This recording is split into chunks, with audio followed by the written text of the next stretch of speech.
कसे आहात सगळे? मजेत ना? चला तर मग 14 रेसिपीसाठी तयार व्हा. आज आपण बनवत आहोत रेस्टॉरंट स्टाईल अंडा भुर्जी. इथे कांदे आणि टॅमॅटो फाईन चॉप करून घेतलेले आहेत. या रेसिपीसाठी मी 2 कांदे, 2 टॅमॅटो आणि 3 मध्यम आकाराचे अंडी घेतली होती. अंडी आपण इथे आधी सुरुवातीला बीट करून ठेवणार आहोत. इथे आपण काश्मीरी मिरची, आलं, लसूण, हिरव्या मिरच्या. काश्मीरी मिरची साधारण 1 तास गरम पाण्यात भिजत ठेवली होती. सगळं मिक्सर जारमध्ये टाकायचं आहे आणि आपल्याला तेल टाकून ग्राइंड करायचं आहे. हा तयार झालेला चिली पेस्ट फ्रीजमध्ये महिनाभर राहतो आणि हा तुम्ही कशातही यूज करू शकतात.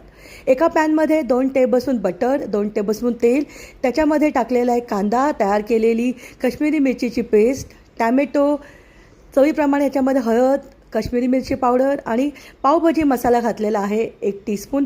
सगळं छानपैकी परतून घेतलेलं आहे. तेल सुटेपर्यंत भरपूर कोथिंबीर टाकायची आहे. टॅमॅटो पूर्णपणे शिजल्यानंतर आपल्याला अंडं घालायचं आहे आणि एकदम स्लो गॅसवरती अंडं नीट आपल्याला मिक्स करून घ्यायचं आहे. अंडं हे लगेच शिजतं, पण जर तुम्ही स्टीलचं पॅन घेतलं असेल ना तर सतत चमचानी हलवत तुम्हाला ही भुर्जी तयार करायची आहे, नाहीतर ही खाली पॅनमध्ये सगळीच स्टिक होऊन जाते. भुर्जी तयार झाल्यानंतर परत त्याच्यामध्ये आपण बटर घालूया आणि भरपूर कोथिंबीर टाकून सर्व करूया. तयार झालेली रेसिपी आहे रेस्टॉरंट स्टाईल किंवा रोडवरती ज्या प्रकारे मिळते तशी अंडा भुर्जी. रेसिपी आवडली तर नक्की लाईक करा, व्हिडिओला जास्तीत जास्त शेअर करा.